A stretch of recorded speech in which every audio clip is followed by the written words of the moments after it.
That's a good question, man. Why not? Do you have an answer, Ben? Maybe they want to have the silence for Queen of Pain. I mean, Yeah, It's very unreliable, though. It is, and Rupture's not Rupture, that great against either of those heroes. I think Bloodseeker has been very hit or miss. I would venture to say the win rate is probably a little bit below 50%, but I don't think it's a hero that you can pick in the first phase.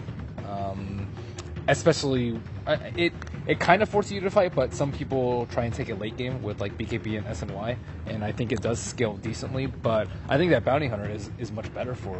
Is there a slight difference in attitude though when you're playing Bounty Hunter and Bloodseeker? As in, Bounty Hunter definitely more geared towards just getting those early game picks, whereas Bloodseeker, like even throughout the late game, you're just looking to fight and run it alongside your teammates, or even alone. I think more for Empire right now, to be honest, is the thing is they've tried they've tried a Bounty Hunter, I think, a couple of times, and maybe they just feel like it wasn't successful enough. So it's not that it's a bad pick. It's okay against Queen of Pain. You know, neither Undying nor Bounty Hunter really has a way of running down and killing Quap, which Bloodseeker has, so maybe that's the idea, that we have a way of actually not letting her reset 2 or 3 times to come in with Blink Screen, but we actually really finish the job in the fight. It also could be because EG could just respond with the Spirit Breaker pick, and they showed that they were very entirely good possible yesterday. as well. Yes. And Bloodseeker's good in turn against that hero as well. So that might be what they were considering. Now, speaking of those two heroes, they've actually been banned, both of them, but by the opposite team, which is kind of funny. Yeah, Bounty Hunter by Empire, Spirit Breaker by EG. And Storm this time, just go through it. And as you were mentioning, Ben, I mean, Storm also pretty darn good against Bloodseeker. And, of course, Storm, we saw that earlier today. Nothing to scoff at. I'm kind of surprised to see them picking Queen of Pain and Storm in the first 2 picks, because it gives a few a lot of way about what they're planning on doing, and perhaps allows Empire to counter them a bit more. At the same time, I think these two heroes play very well against Empire, who need to fight early and want to fight early. If they have Queen of Pain and Storm Spirit, they can just disengage and run away from the Tombstone, and then just... I mean, without Tombstone, you really don't want to push a tower for at least 1 more minute. So I think that they're looking for heroes that can disengage, especially when they're really disable light. Now, with the Lina pick, I mean, Empire, sounds like they're really just kind of forcing themselves into their last 2 picks, where they need also more setup to continue with these fights. What do you guys think about that? Setup is definitely needed here.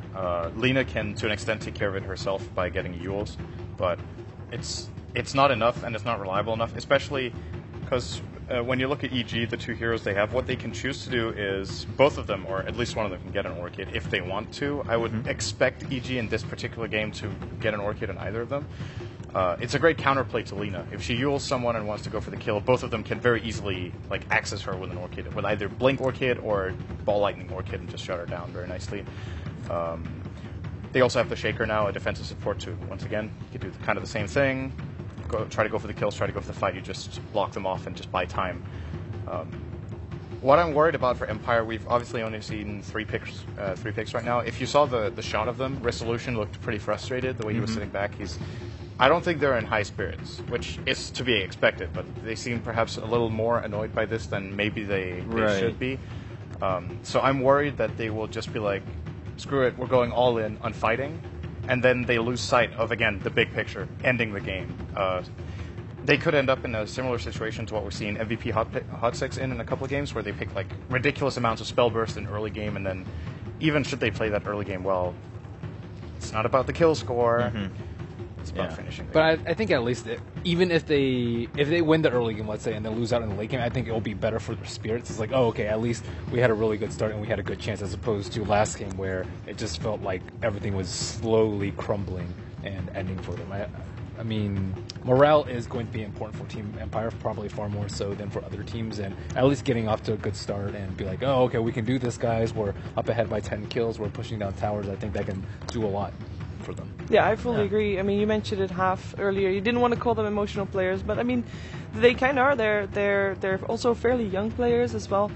And I think if they have a good early game, yeah, they'll do a lot better. Even if they might not end up winning, I think that will be good for games to come, because for them, I think this game's, I mean, for them, still a chance to get in top 4, right? Yeah. Technically, yes. Technically, yeah. So they got to keep that momentum going if they can find it first, of course. What I'm interested in is, so one thing that's obviously very easy for us from a spectator standpoint every single time we cast a game or observe a game or whatnot is to see where the game is going, right? Because we have graphs we can check the graphs, we can see the farm values.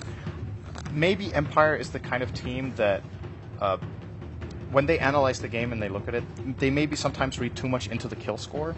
And in the last game, maybe they felt like, so if they could see the graphs, if they could see the items and the farm values and what actually was there, imagine they could like pause the game and look at everything for 2 minutes. I think they would have played the game very differently. But their feeling in the game of where it's going might have been very different from how it actually was. And perhaps they are a very momentum-driven team. So if they get ahead on kills, they might really start playing like they're ahead. Whereas if they have like this kind of slow early game, even if they take towers, in the last game, once again, I didn't really feel like they never played like a team that was trying to win. Mm-hmm. Okay. So, or a team that knew they were ahead in that case. Right. And the thing is, they weren't technically very much ahead on the graphs, but I feel like in terms of game impact, they had like 5 minutes where they could have just dominated the whole map if they realized it. So Makes sense. who knows? Now, Shadow Demon coming out in some time, and the Bane too. I mean, we've seen Bane banned a lot today. Not picked as much, of course, due to being banned out, but being picked for Empire. So I was a little concerned. I was wondering if Dazzle was going to be another concern for Empire. Maybe they'll fall into that trap of picking that Dazzle again, not have any setup for their teammates, but picking that Bane instead of the Dazzle. How big is the chance of, and don't crush my hopes instantly here, for Bane Mirana? Non-existent. Oh. No, Damn. Really was, it could actually happen. I mean, once again, if their idea is we're really just looking to fight now and we want to gank really early and put pressure on the map, they could play on Dying as core, Bloodseeker's core, and Lina's core. So that is entirely possible. It's too risky versus EG's lineup. The way they drafted, it's like versus Earthshaker and Shadow Demon, you can't commit on one hero. You At have the same to build time, on through AoE. if you have a Shadow Demon that's putting a defensive disruption on, you can use that also as a setup for an arrow. I do like the concept.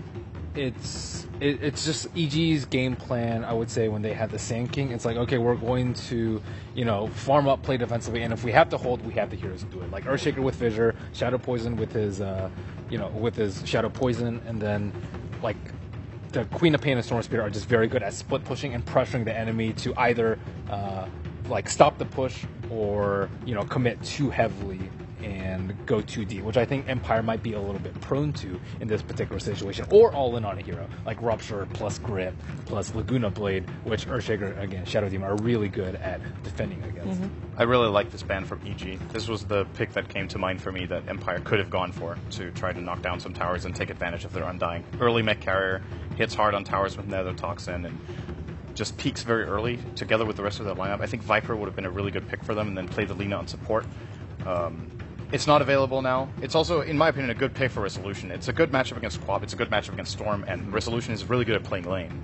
So they could have definitely gone for that. Instead, they're going to go for Dragon Knight. This is another alternative way of forcing yourself to knock down towers. Good with Tombstone. You drop the Tombstone, you go in and hit the tower, and it's on the enemy team to engage into you, where they're engaging into Tombstone Bloodright, which is pretty difficult to do. So I think this is a solid pick. They need to be careful that it doesn't end up like last game, though, where Resolution gets first blooded really early in lane. They cannot afford to have that happen. Yeah, I like this pick a lot. I was thinking something like Pugna, perhaps, but you want the team to have to fight into Tombstone. If you don't have something to hold them in place, like Dream Coil or anything like that, then I think just killing their towers is one of the best ways. And again, I think they're pushing themselves into this sort of mentality where we have one of the best lineups at taking down towers and 5-manning. And if the opponent teams fights into us, they're going to lose a fight. So it's more of that like kind of pick and roll lineup from EG, delay until your timing is right and slow down their tower pushes. And one way they can do that is winning the lanes. Really hard. All right, well, clock rounding out the draft here for Evil Geniuses. So both teams now with the finalized draft, I mean, just on Empire side, you guys seem pretty content, at least, just that they've changed things up a little. They've forced themselves to really focus on that objectives in game, excuse me. But for EG, how is their draft looking in comparison? They have, I think especially the Shadow Demon could actually turn out to be a really big pick in this game. It's a great counter to Bane. It's a great counter to Dragon Tail. It's even a great counter to Lina's combo. Like, they have a lot of ways of disrupting the fights. I think that's also the idea of their last pick, Clockwork. It's just they want to try to play split push and pickoffs, and then should it come to a fight, it's all about just trying to single out targets and just counterplay the opponent. And Universe in this game, I think, has a very, very important role on the clock, because when it comes to defending the towers, his hookshot is their primary initiation. They also have a Storm Spirit, but as Storm against Dragon Knight, when he wants to push tower, say, at minute 15, you can't just initiate blindly into this Radiant team. You're just going to get blown up. So Universe can maybe take the first couple of stuns, get disrupted, and then they can play from there. All right. Well, Team Empire, ladies and gentlemen, looking for one extra point just to fight for that chance to be in the top 4 of Group B. The last game of the day, let's jump right into it. Getting into the game right now, EG versus Empire, final game of the day. It's been a long one, folks. Empire kind of disappointing to me. Like the results are sort of average, and I don't expect that out of this team, right? I mean, it depends on whether or not you take the previous performances of Empire at a TI No, as a sign. I don't take that. I did not take that, and Look what happened. Is that what you're saying? yeah. Maybe it's a nerves thing. Still, though, I mean, Empire looked good in the first 15 minutes of that game 1. And they've got a draft. I actually really kind of like their draft. I feel like it's forced Evil Geniuses into something. Is EG going to fight this? They have so many bad level 1 heroes. I was about to say, they're dealing with an Undying. Attempted Fissure Block to prevent these heroes from being able to get to the Bounty Room, but that's not going to happen. I think they just kind of assumed that the aggression was going to come out from Empire in the top lane. Yeah, and this is So actually, they would just naturally go for the one hero pickoff at bottom. This is going to be hard for Sumail, because he has to run all the way. Oh, no. He's going to run into Aloha Dance, too, who's just going to right-click him. And if he's forced to use a Remnant here, it's not even going to hit. They're just going to right-click him, and they're zoning him out of this. Resolution is actually joining them. They What's really want to going fight on? this one. Oh, this is very weird, but Sumail's actually kind of stuck inside the pit. They manage to get the sleep onto Fear. They're just going to right-click down Sumail, and they get the first blood. Aloha Dance turns around, goes for the decay. Last couple of right-clicks on just fighting. Fear. Yeah.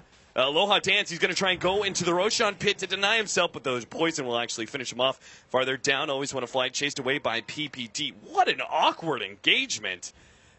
Silence now coming down. He's going to try and catch PPD as well. They have a sleep, always want to fly.